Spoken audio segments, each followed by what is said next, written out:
les acteurs de la société civile qui haussent le ton, j'ai envie de dire légitimement, à bon droit, quand on sait que c'est une des décisions dont la pertinence, notamment sur la période et sur le contenu de la loi reste à poser parce que quand on sait que l'administration locale elle a fait l'objet de beaucoup d'intérêts, notamment les chefs de quartier qui sont un maillon essentiel, on n'a pas cessé de le rappeler la dernière fois, un maillon essentiel dans l'arsenal électoral. Donc avoir main sur ces chefs de quartier reviendrait à avoir une certaine influence sur la cartographie au niveau des échéances électorales. Maintenant, l'autre chose, le doute qu'on émettait aussi, c'était sur la question du choix réservé à ces gouverneurs. Quand on sait que les gouverneurs ne sont pas au fait forcément des réalités de ces différents quartiers, sur les limites géographiques, mais aussi sur les réalités sociétales, est-ce qu'ils sont les mieux indiqués pour faire un choix, le choix idoine qu'il soit pour pour ces différentes circonscriptions? C'est l'autre interrogation qu'on se posait. C'est aussi la question de la légitimité. Quand on sait que ces personnes-là ne seront plus élues, mais plutôt nommées, est-ce que ça ne va pas mener à une sorte de considération comme quoi le Bien. gouverneur a préféré... Autant de questions, si vous voilà. permettez, parce qu'on a Abdul Sako du Forum des forces D'accord. sociales qui a sorti un communiqué avant-hier, si j'ai bonne mémoire. Nous allons partir avec lui. Abdul Sako, bonjour. Bonjour Du- Madi, bonjour à vos co-chroniqueurs et bonjour à vos millions de téléspectateurs de par le monde. Allez, Emmanuel. Alors, première question, Monsieur Sako. Est-ce qu'on peut considérer ce décret comme étant un recul pour la décentralisation dans notre pays? Un recul pour la décentralisation, je pense que se limiter à ces termes seulement serait réducteur par rapport au mal que, comment dirais-je, ce décret pourrait apporter dans nos localités.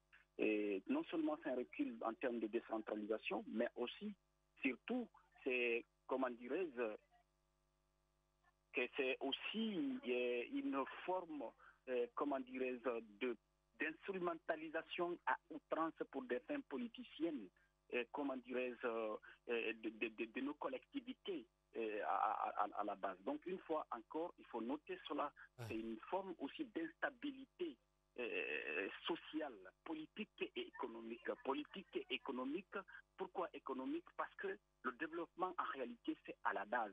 Lorsque les hommes qui sont choisis ne sont pas choisis sur la base de la confiance, sur la base du respect, sur la base de leur capacité de faire adhérer les populations à la base, au développement, une fois encore, nous allons vers un désintérêt total des populations vis-à-vis des actions de développement communautaire. Bien. Voilà en quelque sorte le cri de cœur par rapport à cela. Mais c'est une volonté, une fois encore, qui s'affiche de la part du CNRD, qui consiste au meilleur des cas de prolonger la transition et dans le pire des cas aussi, non seulement prolonger la transition, mais gérer le pays par procuration après la transition.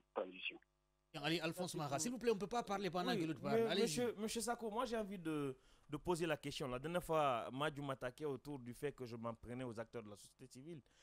Au-delà de cette dénonciation avec des longues phrases que vous et d'autres acteurs de la société civile aviez déjà fait, quelle va être la procédure judiciaire pour attaquer ce décret?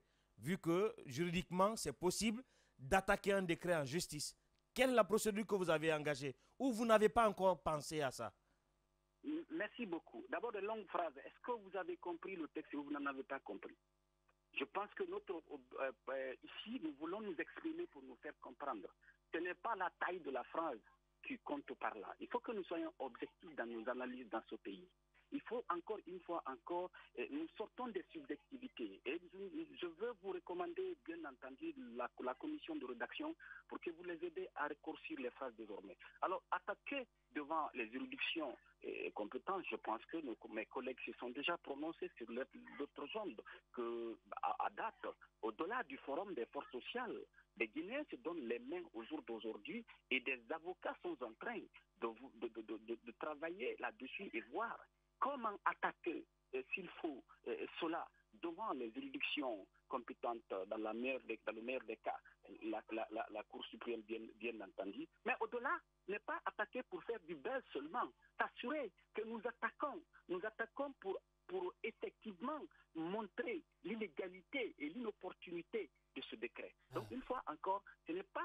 question de nativeux, c'est une question d'objectivité. Nous travaillons dans ce sens-là. Rassurez-vous, nous allons travailler objectivement, de façon sereine, et nous n'épargnerons aucune piste que la chef de la transition, les conventions internationales et les lois de la République qui ont été systématiquement reconduites par le CNRD nous donnent en termes de pistes d'action. Bien.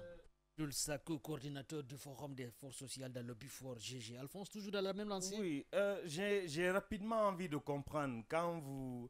désormais, je vous confirme que désormais je participerai au raccourcissement des textes, mais j'ai envie de comprendre. Vous dites que les avocats sont en train de travailler dessus. Depuis la prise de ce décret jusqu'à maintenant, vos avocats manquent-ils autant de subtilité pour pouvoir faire un recours contre un décret? Ou bien pour faire un recours contre un décret, il faut consulter les dieux et les cieux? Merci beaucoup, mon frère. Et je pense que nous n'allons pas rentrer dans ce débat de caniveau. Ce qui est beaucoup plus important, est-ce que vous êtes informé quel est le délai qu'il faut quand un décret est pris? Si les gens veulent attaquer, quel est le délai qu'ils ont? Renseignez-vous sur ça. Vous comprendrez que votre question... On ne parle pas de délai qu'il faut pour attaquer un décret en justice. Vous n'avez pas eu besoin d'un délai pour faire un communiqué. Donc, vous n'avez pas besoin quand même d'attendre que l'expiration de délai arrive pour faire un recours à la justice. Aujourd'hui, qu'est-ce qui vous empêche de faire un recours à la justice? Ou bien, honnêtement, vous n'y avez pas pensé? Parce que ce n'est pas une action qui est dans vos habitudes. Très bien. Déjà, je vous ai dit que référez-vous aux autres médias. Mes collègues se sont déjà prononcés dessus, ils en ont dit. Et vous êtes en train de dire si on n'en a pas pensé. Si on n'en a pas pensé, est-ce que les collègues se seraient déjà prononcés dessus? Mon frère, une fois encore, pardon. Allez, on va avancer. Oui, Caps, allez-y. Allons techniquement, c'est très important. Alors, M. Sako, récemment, dans la sortie du ministre Mori Kondé du MATD, il rappelle que l'objectif de ce décret, c'est vraiment de rapprocher l'administration des administrés dans le but d'améliorer les services publics. Il va plus loin pour nous faire savoir effectivement que pour nous donner les critères de nomination et finir par nous dire également que ces chefs de quartier désormais seront issus de toutes les différentes corporations. Si j'entends très bien, c'est comme à l'image de la façon dont nos conseillers ont été nommés du côté du CNT. Est-ce que vous ne pensez pas que ces démarches pourraient rassurer en un mot les citoyens, l'opinion et même la société civile? Est-ce que vous savez que la société civile s'était levée contre l'accord qui disait que les chefs de quartier auraient été nommés au prorata des voix obtenues par liste dans les quartiers et les districts? Et ce décret devient encore pire parce que le peu de voix là qui était donné aux citoyens a été déjà enlevé. Rapprocher les populations, l'administration des populations, c'est de donner la latitude aux citoyens. D'abord, de désigner par eux-mêmes ceux qui vont les représenter. Il ne s'agit pas de choisir de façon sélective ceux qui doivent les représenter, mais en qui ils ont confiance, en qui ils croient. C'est ça la question. Dans la même lancée, Caps? Voilà, dans la même lancée, M. Sako, finalement, ma question pour vous, est-ce que le Code des collectivités prévoit cette possibilité-là, ou est-ce que tout simplement la bonne démarche ne serait pas finalement d'envoyer un projet de loi qui puisse être adopté au CNT, pris au CNT avant d'être finalement adopté par décret du président de la transition? Est-ce que ça ne serait pas la bonne démarche? D'abord, ce n'est pas et promulgué par le président de la transition. Ouais. Alors, ce n'est pas la démarche d'abord qu'il est question. Ce qu'il est question, c'est la possibilité donnée aux populations, aux communautés à la base de choisir librement et de façon objective ceux qui sont censés parler à leur nom. Même si vous faites passer par quelle méthode, vous donnez la beauté, mais le fond reste la même. Vous aurez tressé sur des poux. Bien, allez, Aoula Tousso. Alors, dans votre communiqué que j'ai lu, vous avez dénoncé également le fait que ça fait 2 ans depuis que la transition elle est ouverte et que les lignes ne bougent pas. Quel est votre regard justement sur la conduite de cette transition? C'est aussi simple que ça. Il suffit aujourd'hui de donner des choses. Soit une transition est une situation d'anormalité. à travers laquelle nous devrons gérer rapidement pour aller vers une situation normale. Soit que le coup d'État en Guinée a été fait en s'inscrivant dans le discours du colonel Mamadi le lendemain du coup d'État et les jours qui en ont suivi d'ailleurs, soit que le coup d'État a été fait parce que le pouvoir n'était pas, s'il faut, à l'apanage du peuple, soit que parce que les droits étaient bafoués, parce que les libertés étaient bafouées. Si nous nous inscrivons dans ce sens-là, une fois encore, la meilleure manière de donner le pouvoir au peuple, c'est de les permettre de choisir librement les hommes et les femmes, les institutions qui doivent agir et parler à leur nom. Et au jour d'aujourd'hui, vous n'avez aucune date indiquée qui vous dit à quel moment les Guinéens, à quelle date, c'est-à-dire tel jour de tel mois, les Guinéens iront à telle élection ou à telle élection. Nous sommes en train de nous comporter comme nous sommes dans un régime qui a été plébiscité par voie électorale par le peuple. Voilà le problème au jour d'aujourd'hui. Au-delà de cela, je pense que nous sommes en train de foncer droit dans le mur. Voilà notre appréciation des faits. Nous nous inscrivons dans la logique du discours qui nous a été vendu à la prise de pouvoir.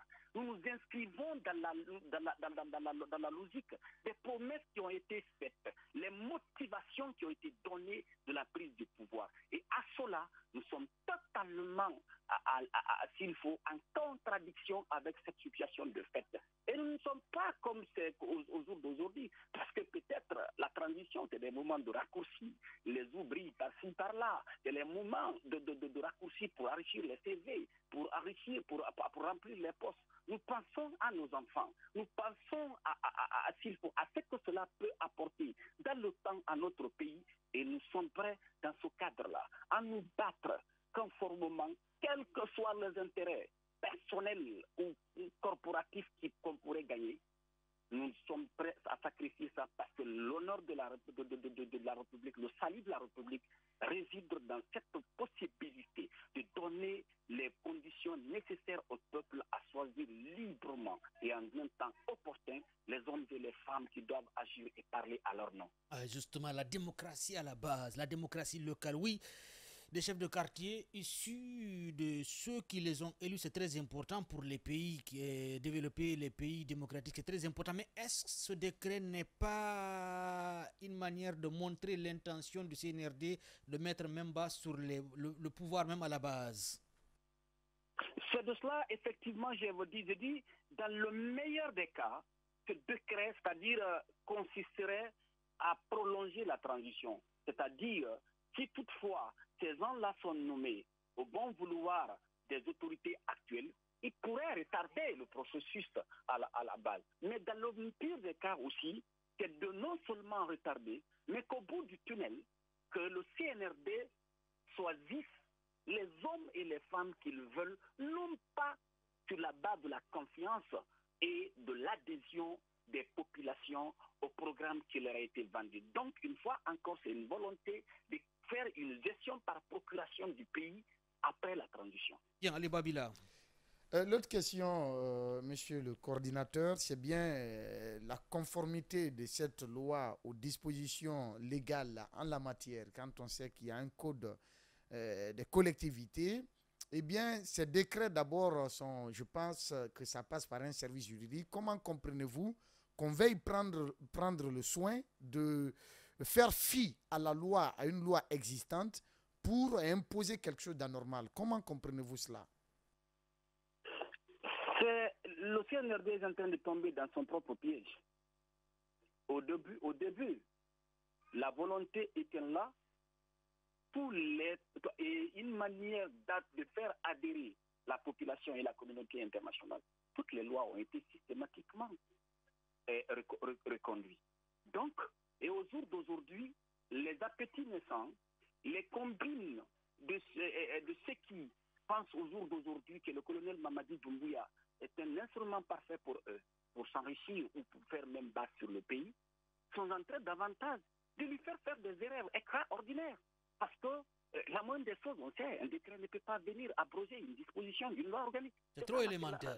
La réalité. C'est trop élémentaire. Donc, c'est tellement élémentaire qu'une fois encore, c'est de tomber dans son propre piège parce que c'est de montrer davantage à l'opinion nationale et internationale. Allez. Nous tenons tellement à ce pouvoir que nous perdons de vue certains éléments, certaines choses élémentaires que même quelqu'un qui n'a pas fait de droit, quelqu'un qui n'est pas du domaine du droit, peut bien comprendre. Voilà la situation. Ça fait pitié aux jours d'aujourd'hui.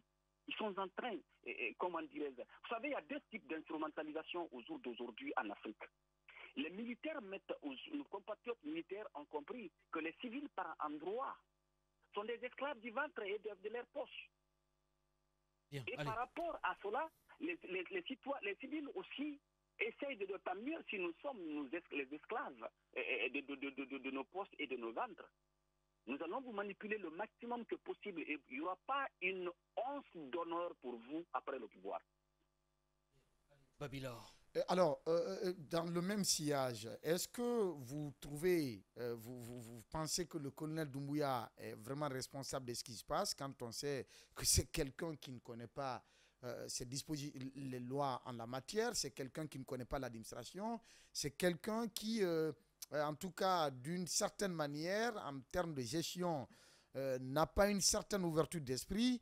Est-ce que vous ne pensez pas que c'est des personnes tapis dans l'ombre pour des intérêts inavoués qui sont en train de le conduire sur ce chemin-là? Oui, c'est évident, c'est que je disais, non seulement cette situation de fait, je vous dis déjà, nous sommes dans une situation d'intermanipulation.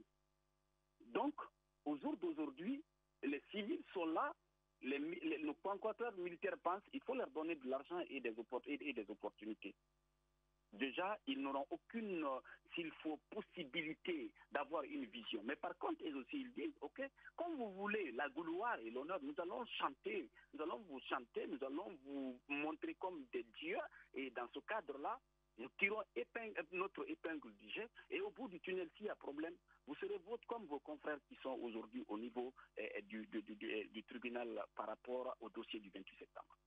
Oui, Ali Kapsa. Oui, alors Monsieur Sako, on est tous d'accord quand même sur un fait, c'est le rôle que les conseils de quartier et district peuvent apporter dans la gouvernance locale. Alors ma question pour vous, c'est de savoir aujourd'hui, quelle aurait été la bonne démarche? Que propose le forum des forces sociales pour justement arriver à la mise en place de ces conseils de quartier et de district? Parce qu'il est important qu'ils existent quand même.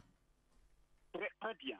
Et la question, elle est pertinente. Et d'ailleurs, même, ça nous permet de donner des conseils s'il y en a qui veulent au jour d'aujourd'hui rattraper ce terre de fait pour retourner au CNT et donner la beauté de la sauge alors que le contenu serait le même.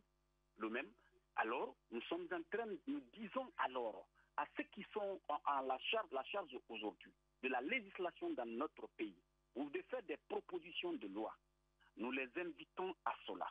Si toutefois, vous ne pouvez pas donner plus de liberté aux communautés à la base par rapport au choix des conseils de quartier et de district, ne leur retirez pas le prêt qui est offert à travers cette nomination sur la base au prorata des voix sur les listes de candidatures dans les quartiers et les conseils. Voilà ce que nous disons. Si nous ne pouvons pas donner plus de possibilités, plus de liberté, que vraiment qu'on reste là. Bien. Voilà la vision du Forum des forces sociales en la matière. Coordinateur du Forum social Abdoul Sako de l'Obi for GG. Emmanuel, avant de revenir à Alphonse. Alors, monsieur le coordinateur, moi, l'autre question que j'aimerais vous poser, vous savez quand même que les chefs de quartier qui existent actuellement ne font pas forcément le boulot pour lequel ils sont là. Est-ce que vous ne pensez pas que la décision de les nommer sur la base d'un certain nombre de critères ne tend pas à qualifier ce maillon qui est essentiel dans l'administration décentralisée? Je suis d'accord, mon frère, pour vous, les chefs de quartier à date ne jouent pas pleinement, ne jouent pas leur rôle. Mais la décentralisation en Guinée, encore, il faut noter il y a un problème. Non seulement ceux qui sont là ne se dotent pas la capacité de se créer les ressources nécessaires, mais les compétences sont transférées, les ressources n'y sont pas. Mais par contre, mieux vaut de se projeter.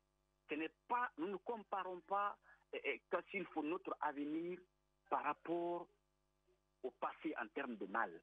Nous ne comparons pas notre avenir par rapport à ce qui s'est fait en termes de mauvais. Nous sommes en train de comparer notre avenir, c'est-à-dire ce qui est là. Nous calculons tout, mais nous n'offrons pas une solution à un problème qui n'apporte pas réellement, s'il faut, qui ne traite pas le mal. Nous cherchons à regarder le problème, apporter des solutions qui nous permettent non seulement de corriger le mal qui est là, mais de booster notre décentralisation, de booster notre développement à la base. C'est ça la question. Donc je suis d'accord avec vous, ils ne font pas leur travail, mais pour autant, il ne faut pas aussi donner une solution qui n'apporte pas de correction au mal, qui pourrait même en ajouter. Bien. Allez, Alphonse Mara avec Abdoul Sako.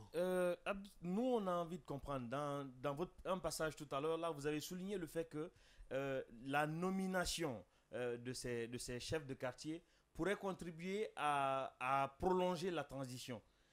Quelle peut être l'incidence d'un chef de quartier sur le délai de la transition? Non, je vais vous dire, vous savez, tout est aussi une question. Nous avons un peu l'expérience par le passé. Si toutefois, ils sont fondés d'un certain pouvoir à la base, ils ont été nommés. Si dans le calcul, c'est de les nommer pour créer une sorte d'intérêt populiste à la base, pour dire nous ne sommes pas prêts, telle situation ou telle situation, nous ne pouvons pas, la situation n'est pas possible par là et par-ci, il faut donner du temps. Regardez, bien entendu, la vision. C'est ça. Nous connaissons le pays bien. Nous savons les calculs politiques qui se cachent derrière chaque chose. Imaginez si dans tous les quartiers, si dans tout, comment dirais-je, dans tous les districts, nous avons déjà des gens qui sont acquis à la cause, où on va leur dire, vous êtes nommés, on vous a nommé, le temps que nous allons faire, c'est dans vos intérêts aussi. Et nous savons au jour d'aujourd'hui, la situation est créée de telle sorte comme si c'est un peu l'anecdote de la poule avec Hitler, qui déplume, c'est-à-dire il dépluma la poule. Après maintenant, c'est jeter des graines de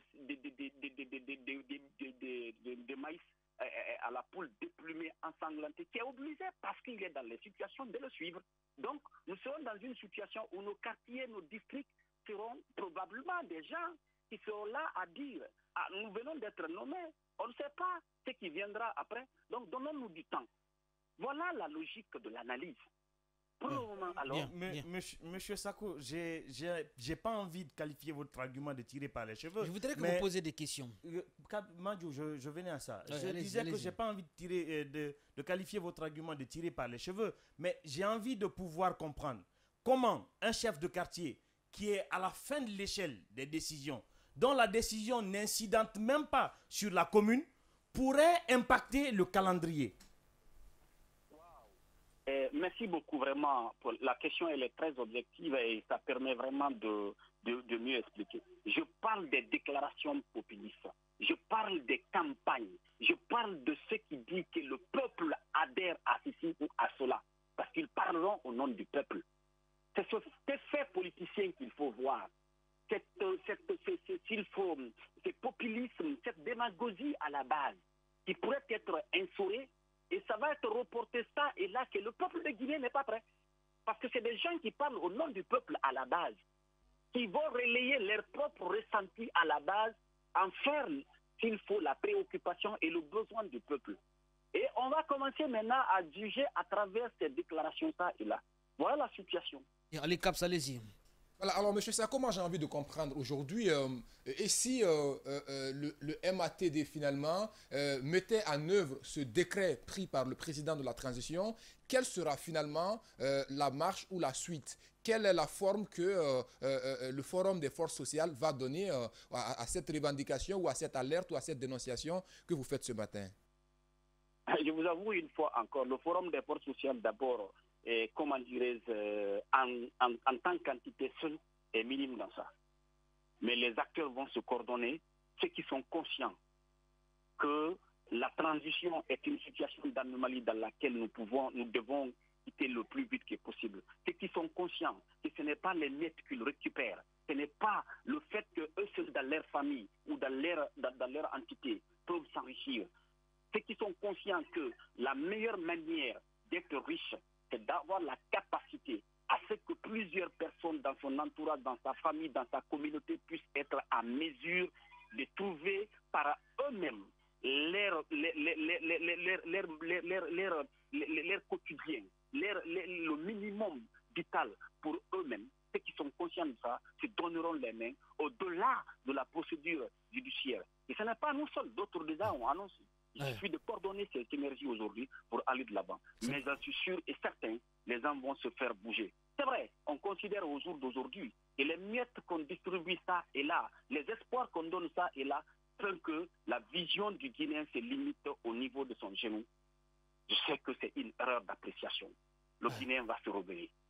Il va falloir quand même que le Guinéen prenne son destin en main. Allez, oui, les acteurs politiques, il faut le rappeler, certains ont déjà annoncé cette décision d'attaquer ce décret au niveau de la Cour suprême, notamment l'Anadoui Aoulatoussou. Alors, M. Sako, vous-même, vous avez fait remarquer que le décret du président de la transition n'obéit pas, en tout cas, au respect de la loi. Est-ce que vous allez alerter également le CNT qui est là, qui fait office de parlement, le CNT là où les lois seront votées et tout? Mais absolument, c'est pour cela que j'ai tout de suite, effectivement, à une de vos questions, j'ai dit, si toutefois les conseillers sont à l'écoute, s'il y a des prédispositions qui consisteraient à donner de la beauté à une tête tressée sur des ponts, qu'ils s'en méfient absolument parce que ça ne passera pas. Si toutefois les gens qui sont, les compatriotes qui sont au CNT ne peuvent pas donner plus de liberté et de possibilités aux populations par rapport à la loi qui est là, pour choisir les hommes et les femmes qui parleront et agiront à leur nom à la base, qu'ils nous maintiennent là.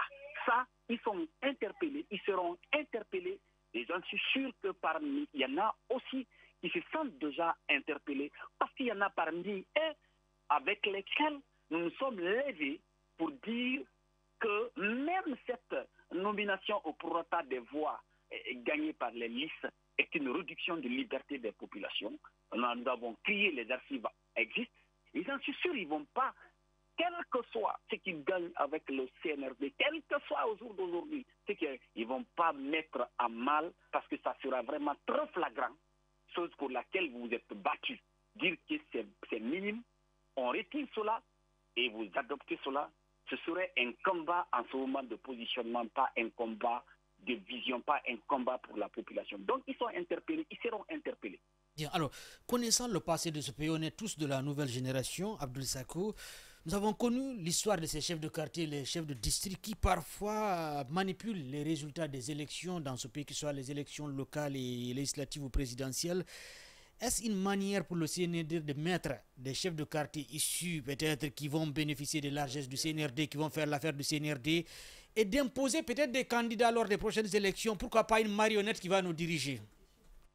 Absolument, c'est pour cela que je parlais que l'agenda, c'est la gestion par procuration. J'entends la gestion par procuration, vous mettez des dispositifs qui vous permettent de nommer à travers des supposées élections celui que vous voulez, afin que quand vous quittez, vous continuiez à avoir la même mise à travers cette marionnette entre guillemets qui serait aux commandes du pays. C'est pour cela que je parle de la gestion par procuration du pays après la transition. Bien, allez, Babila Keita.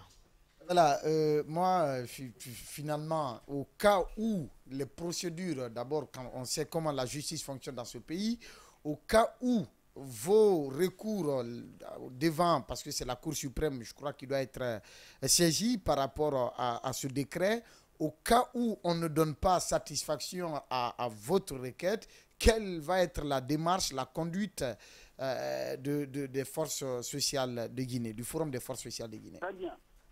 Merci beaucoup. Raison pour laquelle j'ai dit que ce qui reste maintenant, au-delà des procédures, comment dirais-je, qui s'annoncent ça et là pour attaquer devant les juridictions compétentes en la matière, il faut coordonner s'il faut ce ressenti de trahison, ce ressenti de volonté, de caporalisation du pouvoir, ce ressenti commun au jour d'aujourd'hui d'une certaine volonté s'il faut de tuer la démocratie à la base. Il faut les coordonner et user de toutes les possibilités, les voies qui nous sont offertes aussi bien par la charte, les lois de la République et les conventions internationales.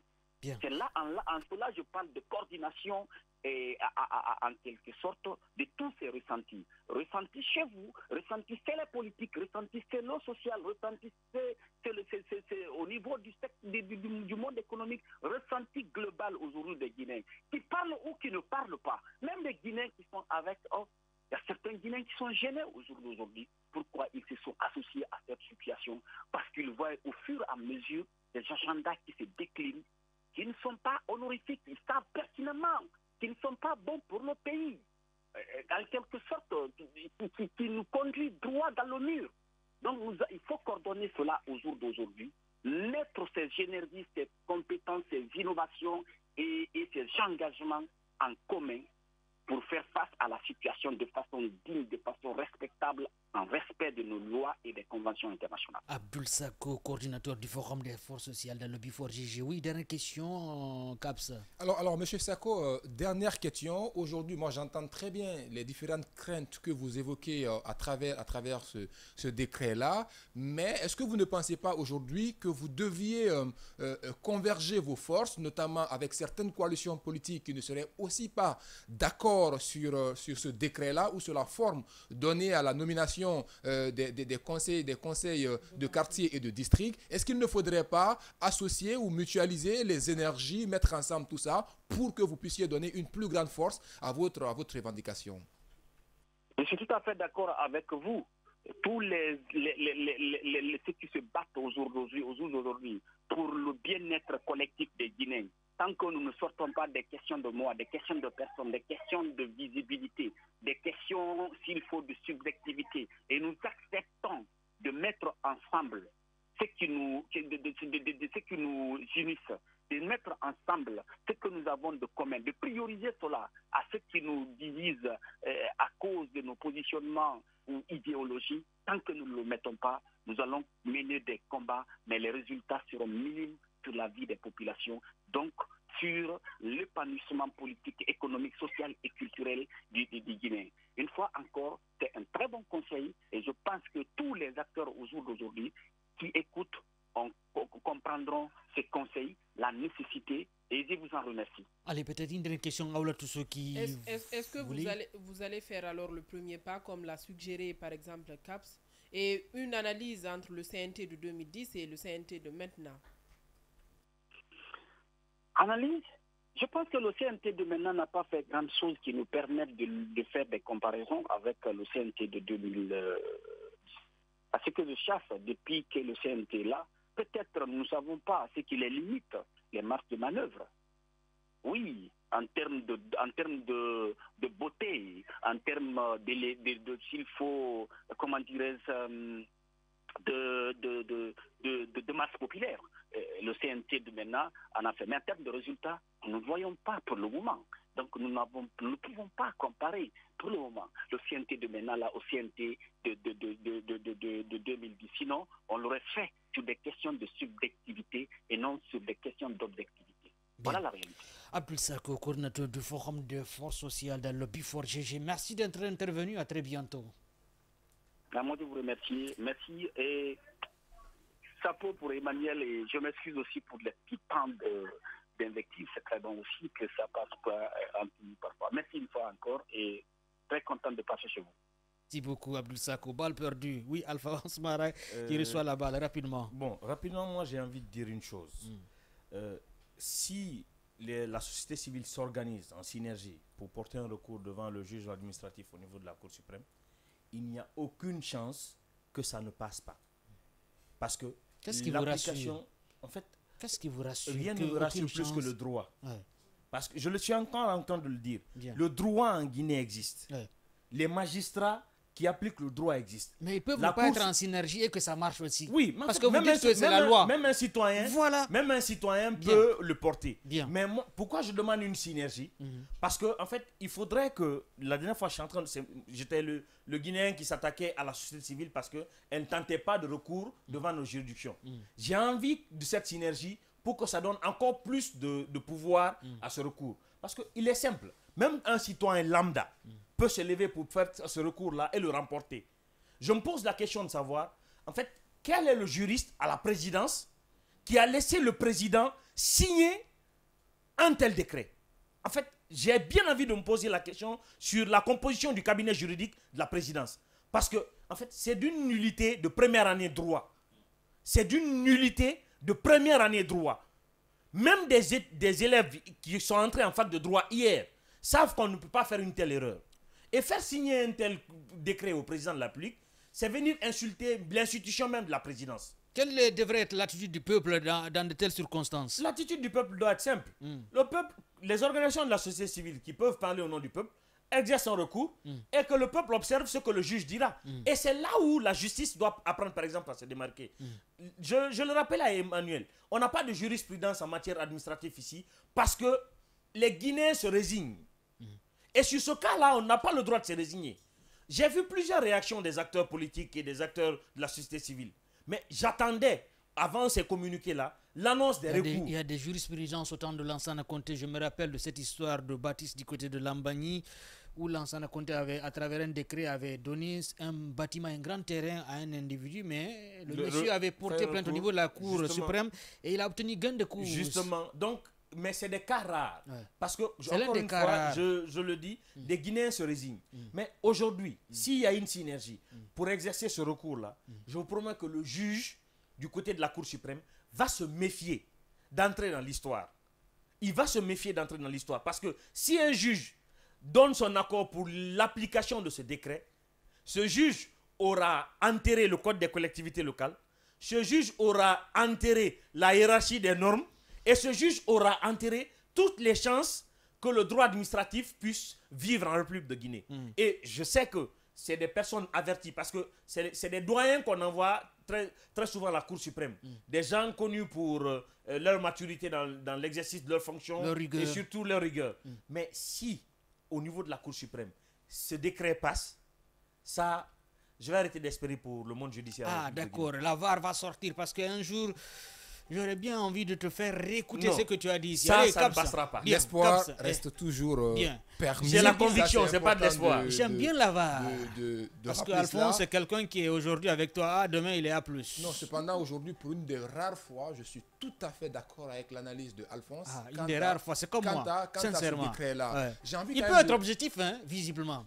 J'ai toujours été objectif. J'ai envie de rappeler une chose. Qu'aujourd'hui, on est tous d'accord. Le dénominateur commun par rapport à ce décret-là, c'est le rôle que doivent jouer finalement les conseils de quartier et de district dans la gouvernance locale. Ça, c'est une utilité, on est tous d'accord avec. Et quand on écoute M. Abdoul Sako, ils n'ont pas de problème avec le fond, mais ils ont un problème avec la forme. C'est-à-dire la procédure qui a mené à la prise de ce décret-là. Et aujourd'hui, la réalité voudrait qu'il faudrait tout simplement saisir le Conseil national de la transition, donc le CNT, pour adopter un projet de loi qui devait finalement être promulgué par le président de la transition. Cela aurait permis de pouvoir éviter tout ça. Encore une fois, le président a lui-même rappelé plusieurs fois, ne commettons pas les erreurs du passé. Sauf qu'il est en train de le faire à répétition. Le président doit revoir les personnes qui sont autour de lui, les conseils juridiques. On ne peut pas continuer à dire qu'il doit revoir alors qu'il est en train de lui donner ces conseils-là. Non, il est important de dire, sérieux. le président n'est pas juriste, le président ne comprend pas ces choses-là et c'est pourquoi il se fait entourer d'un cabinet composé de juristes pouvant lui donner de très bons conseils afin de l'éclairer sur les décisions qu'il prend. Et j'ai envie également d'interpeller le CNT. Et ce cabinet, par endroit, sa responsabilité va être engagée parce que le choix des hommes, exactement. Ne soyez pas étonnés, n'attendez pas des résultats avec des amateurs. C'est ce qu'on dénonce dans ce pays, encore une fois, monsieur le président. Quand on prend mais pas besoin de fixer la caméra. Je le fais toujours parce que je veux m'assumer. Vous savez, Babila, devant l'histoire, ne vous attendez pas des miracles quand vous mettez des amateurs à la tête d'un pays. Je veux m'assumer parce que tout simplement, c'est dans ce pays, il y a de ces pratiques qui se passent dans ce pays. Madjou, si on le dit, ça se passe des commentaires. Vous ne pouvez pas aujourd'hui croire, c'est impensable qu'on veuille prendre des gens comme directeurs, ministres ou conseillers, etc., qui n'ont qu'un passé. Bien, allez,